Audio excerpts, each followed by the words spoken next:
Welcome to Stress and Purpose in Life podcast. This podcast is here for you listeners who want to get inspired by others and also to help to transform your life to creating a life free of stress and more purpose.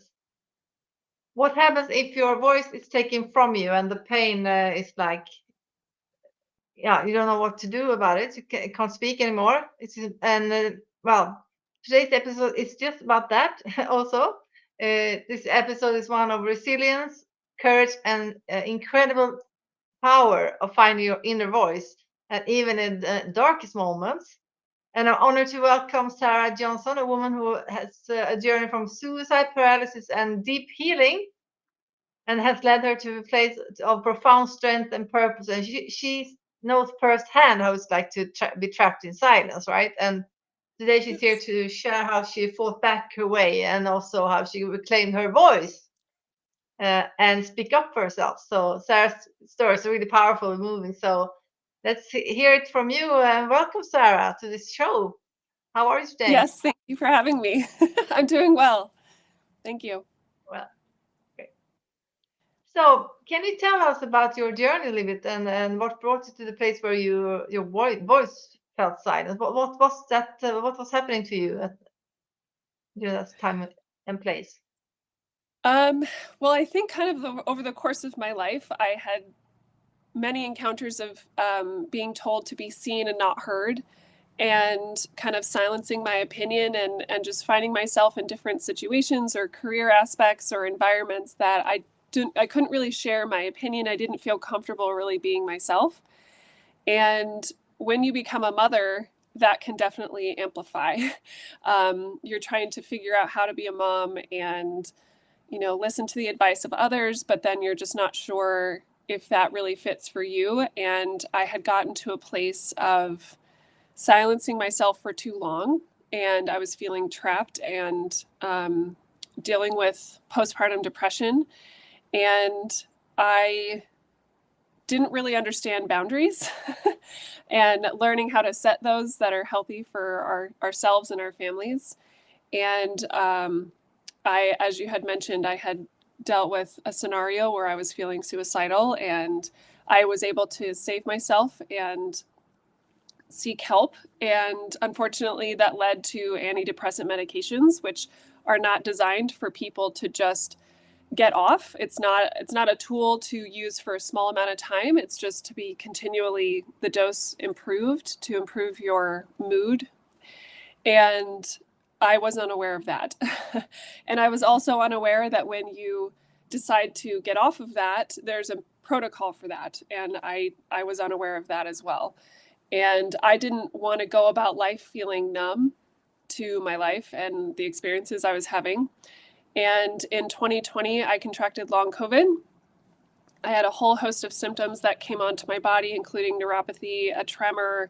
Migraines. I was working with a neurologist, and I was being tested for brain tumors and MS and Parkinson's disease. And in January of 2021, I had a medical emergency where I collapsed. And it started to appear as a stroke where I lost all sensation and motor function on the right side of my body. And on the way to the hospital, I lost all sensation on the left side of my body, which is very unusual. And during this experience, I was fully alert and awake in my brain. I could talk and think as fast as I'm talking to you now, but I didn't have the motor skills to actually speak for myself. And that's when I realized I was sort of trapped inside my body and I couldn't use my voice to advocate for myself. And what were your thoughts and feelings in that moment? It must have been really scary. It was terrifying. I can um, imagine. yeah, it's terrifying to have thoughts and feelings and opinions about what should happen next in a scenario like that, and being completely unable to communicate that. You can hear everything, I could see everything, I could blink and I could breathe, but I was unable to do anything else. Oh. And what was that? How for how long was this in your? Was it during this emergency when you couldn't do that? Was it during a long period, or was it just a few hours, or was it for a moment? Or how long did you have this paralysis? And how did you get out of it? Yeah, so the course of the entire experience was about 24 hours total, but I had lost complete sensation for at least 18 hours. So it started Oh, early in the morning, around 7:30 in the morning, yeah. and it lasted a good portion of the day while I was at the hospital, and then I was airlifted to a specialty hospital as well. Okay. And that really came to be some kind of momentum for you when you reflected on the silence part of life, that you what it takes for strength and also to be able to get your voice heard, right? So, uh, Yeah. why do you think people struggle with that to speak up when they have are going through a crisis? If you just talk about it generally speaking. Yeah, I mean, generally speaking, we're sort of conditioned to hold our tongue socially, not to speak our minds. It's sort of frowned upon, and I honestly think it's not so much the fact that we're speaking up, it's how it's done. And I think over time people can become very aggressive or aren't approaching it in a way that's digestible for other people. Now, that's not to say people don't speak up for themselves. They absolutely do, and they absolutely should.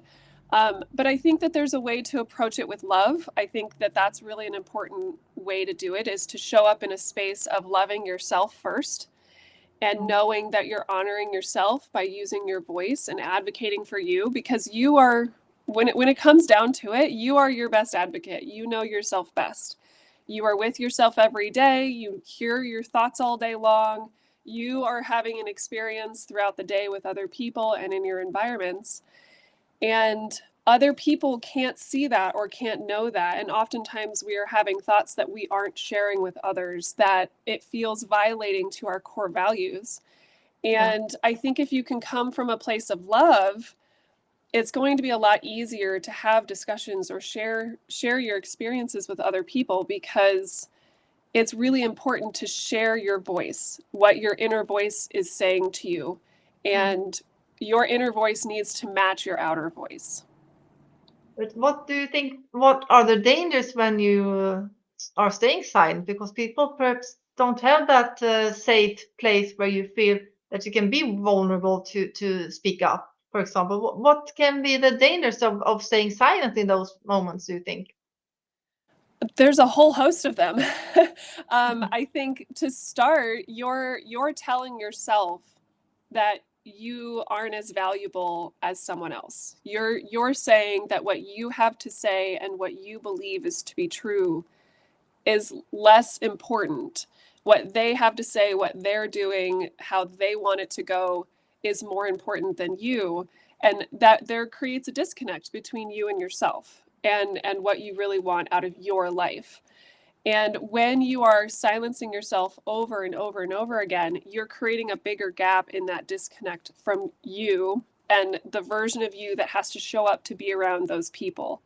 And whether Mm. this is a close relationship or at work or family, what becomes dangerous is that disconnect between you and your true self, where you can't really say what you want to say or really be who you really are and match that inner voice to the outer voice. You are building resentment. You are struggling to be forgiving and kind and showing up from a place of love and compassion, because you are more concerned about making other people happy than yourself. And over time, you're creating layers of that, of where your happiness is deprioritized, your what you want out of life is deprioritized, and what they want is more important. And then you come Mm. to a place in your life, whether it's when the children leave the home and they're off living their own lives, or when a relationship splits up and you're like, well, who am I? Who am I supposed to Mm. be now? Because who I was for that person or for Yeah. those kids, and you're not you. And so people can find themselves in crisis because they don't really know what their identity is, and that can be a difficult problem. I lived through that. I experienced it myself. And so it's been a I really think long many road. have. I mean, I also resonate with that a lot because depending on where you come from, I mean, this is really important for young people also. if you Mhm. are in a moment where you are like bullied at school, perhaps, or you're at work being bullied, or whatever situation you're in, and you're feeling unworthy, then you can get silenced by others. So this is a really Yes. important message to get out there, because there are many people that resonate with this, I think, in different relationship, because you have different roles in life, as you say, and you can be speaking up in some roles and other roles not, but you have to be authentic. And I think that's really something that it's really interesting to hear you speak about this and have this as speciality, because this needs to be people need to learn this and get to know how to do it. So what Yes. would you say? What would you say to the listeners? What is the first step that they could take to, if they are in that situation, they don't feel balance in their authentic selves, and the balance in their outer voice? What would you give for tips for them to get started on on doing that, aligning them? Yeah.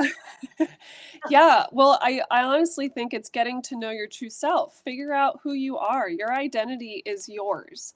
And I think it's really easy to look outside of ourselves and let other people or movies or music or trends in fashion to tell us who we should be. And I think it's really important to really know who you are. And the way to start is just to start asking yourself questions. And it started with some of the silliest things for me. It was like, do I actually like this food? Or just because I've always eaten this food? Or do I actually like this music? Or is it because I just grew up listening to this music? So I really started Mhm. at like the very basic things. And once you go through that process of questioning, it's just asking a lot of questions of yourself, then you can start asking some of the deeper questions. Do I really hold that belief politically? Do I really believe in that in family? Is that how I want to live the rest of my life? And it's really just starting to ask yourself those questions. And the key piece here is listening to your voice.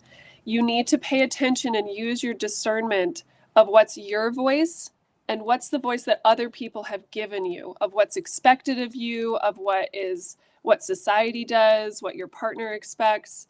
It's what is your voice versus the voice that other people have put in over the course of your Yeah. life. And once you kind of get really clear on that, it's going to be so easy to then have that reflected as your outer voice. And that is, I think, so. This is so interesting subject. I love it, because this is, I mean, having those times to reflect on these things. Life just goes on, and then you hear everything from the external environment that you just get in your subconscious that you're not even aware of. And then when you sit down like that, as you say, and then you write down, you're like, okay, do I really like this? You have to dig deep then, because they are so rooted in you. What is Yeah, your and thoughts and what is other people's thoughts? So I think it's really yeah. interesting. And of course, the first step is to start writing, right? Start asking the right questions for you to get the right answers then.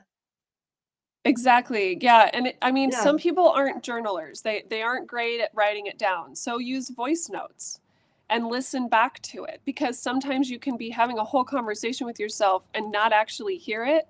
But then if you're willing to sit and play it for that 10 seconds or 30 seconds or a few minutes that you've talked to yourself and you hear yourself say it, it's such a different experience because you're like, oh, I actually believe that, or that doesn't sound very sincere. But you have to, when you hear that, then you know what other people are hearing when you're talking.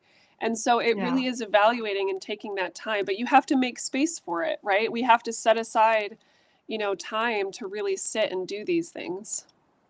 Yeah.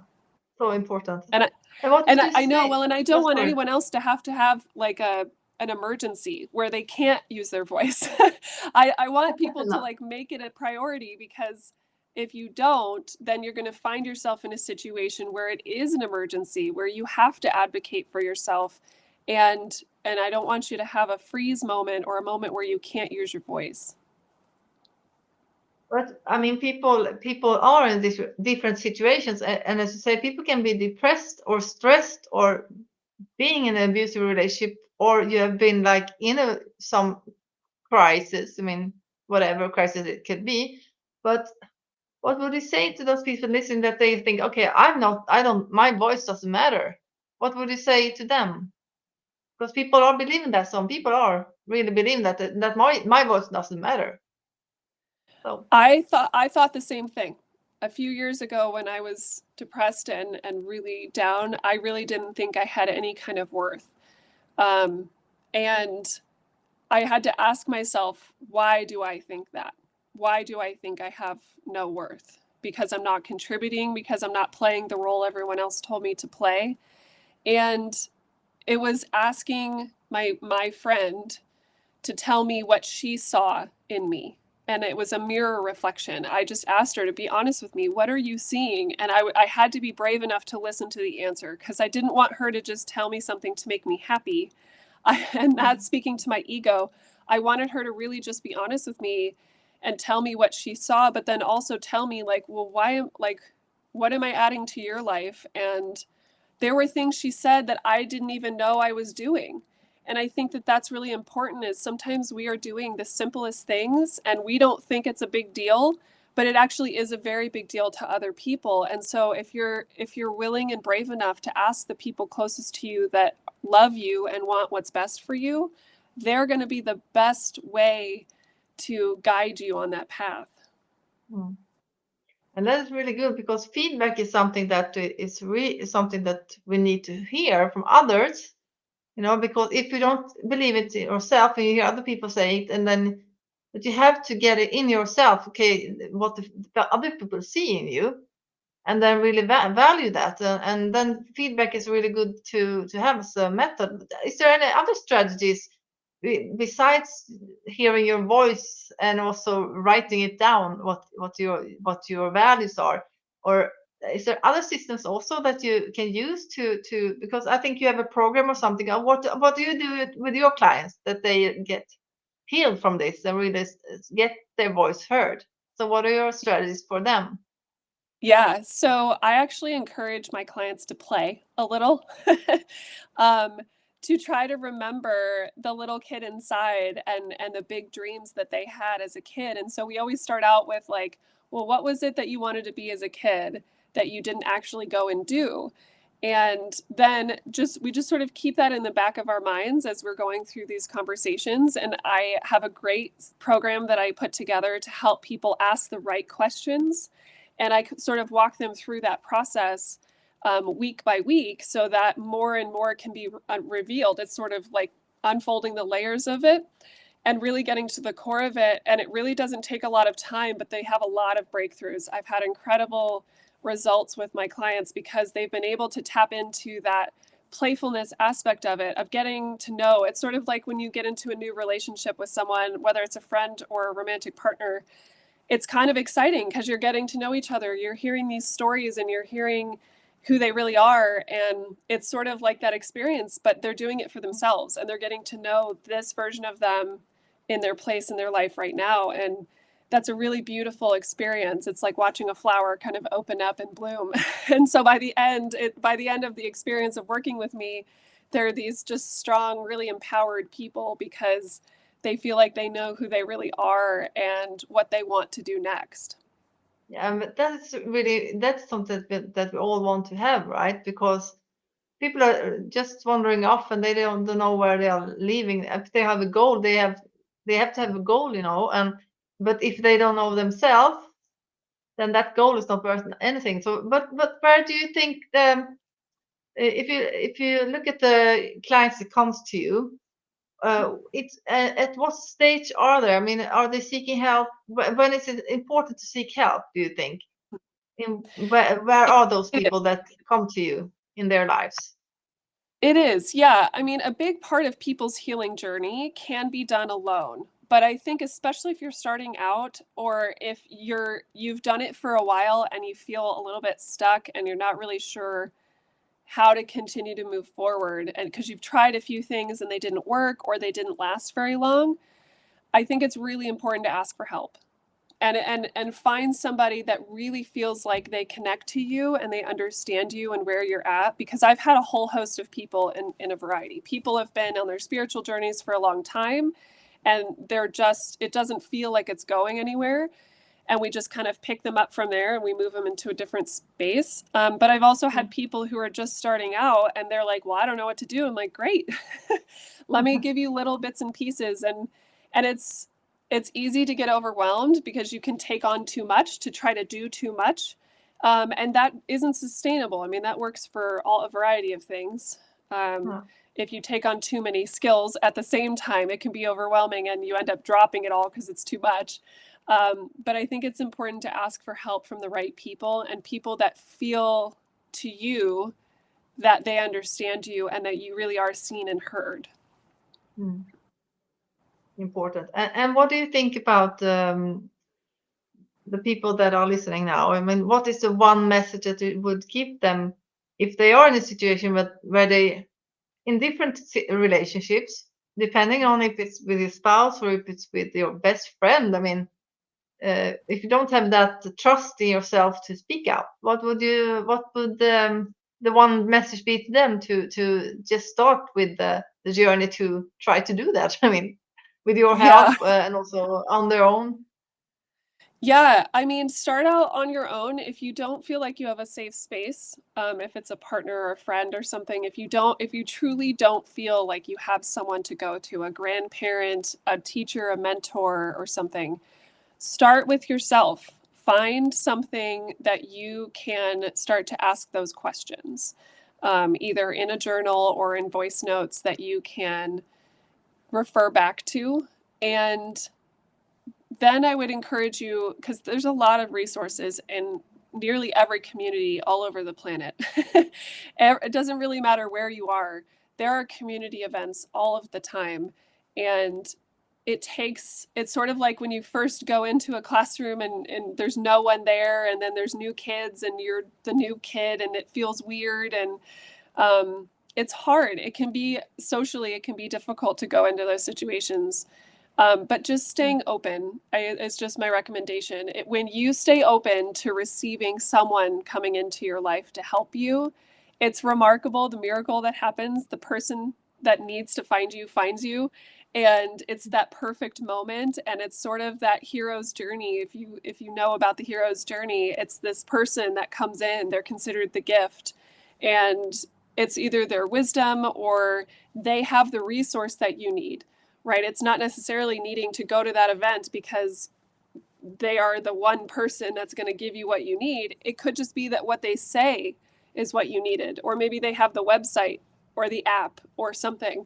And so you needed to be at that event so you could get what you needed out of that experience. And so it's the gift part of the hero's journey, and it's being brave enough and open. And I think if you do that, you open yourself up to just try, it always shows up. I've never had an experience where it never showed up. No, I agree also with that, taking steps. But I'm interested to just, before we wrap it up, I mean, we can have some more questions, of course, but I have one question more regarding your journey. Okay. You talk about the hero's journey, and of course, everybody has a hero's journey, right? But what does it mean for you today to speak up? How has that transformed your life? It's been incredible. It transformed every relationship in my life because I finally felt like I could be myself. It wasn't easy. I'm not going to lie and say that it was a party and flowers and roses and balloons all of the time, because it really wasn't. Because I found that I was holding on to relationships that really weren't meant to stick around any longer. They had served their purpose, and it was time for them to move on. It was time for me to move on. And the more I got in aligned with my inner voice, I could just be myself effortlessly. It wasn't so hard. I didn't have to hide parts of myself. I didn't feel any shame. I didn't walk around, being really careful about what I say over here and using a different voice over there and with that person or this family. I wasn't having to keep up all of these different roles. I could just show up as me. I felt lighter. I felt more connected to myself. I felt happier. And I felt like I could find my purpose a lot easier because I could just be me and do what I do best without having to worry about anybody else but me. And the beautiful part is I gave the bravery to my friends to do the same thing. and we started learning new things about each other. We've been friends for 20 years. But then they finally felt brave enough because I was brave enough. And that vulnerability, when we started opening up like that, it just made our friendships so much better and our connection so much better. And I was gifted opportunities that I hadn't ever had in my life because I was myself. And that felt really good because it was like, oh, I do have value. I do have something to say. And it was because I was able to be myself that those opportunities showed up for me. This episode will resonate with so many. Thank you so much for. Before we close up this beautiful conversation, Sarah, where can our listeners connect with you if they want to learn more about your incredible program and also your insight? Yeah, so my program's called A Courageous Journey, and I would love to work with people and walk along their journey and help them find their voice, their inner voice and their outer voice. You can find me on my website at optimistadventurer.com. And then I'm also on YouTube, Intuitive Journey with Sarah, and on Instagram, Optimist Adventurer Shop.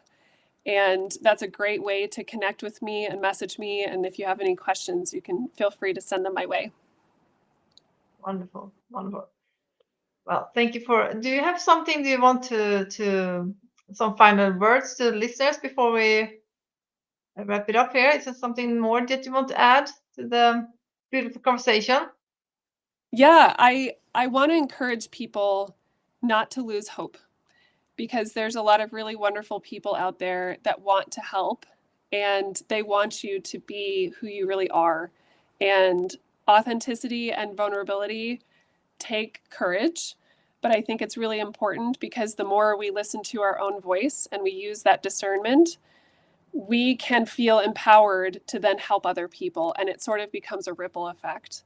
And you really don't know the impact you have until you're willing and courageous enough to step out and do that and to speak up and to say something and to say no more. And that has shown me over time that everybody wants that, and we need people brave enough to step up and do it.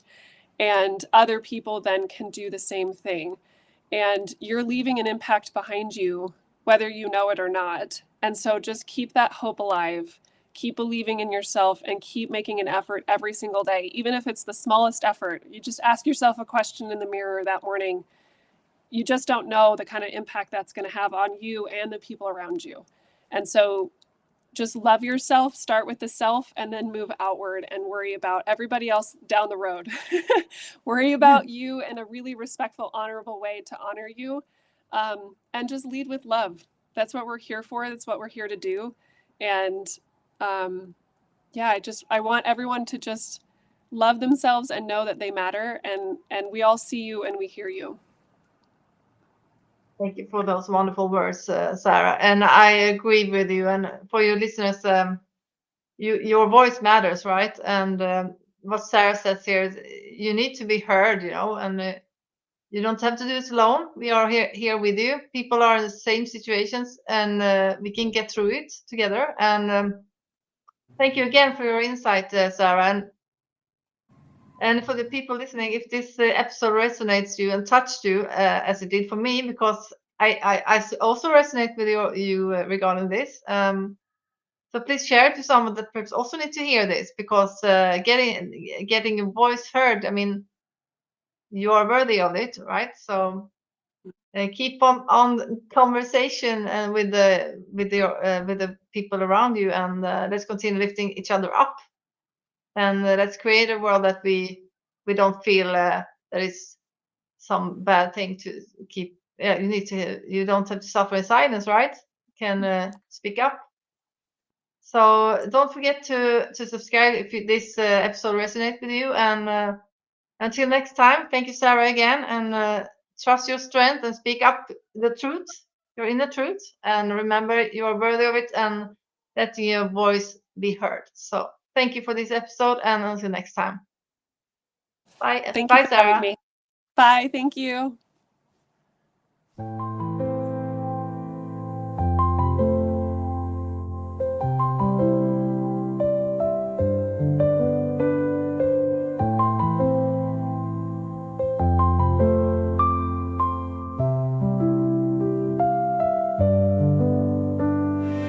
you.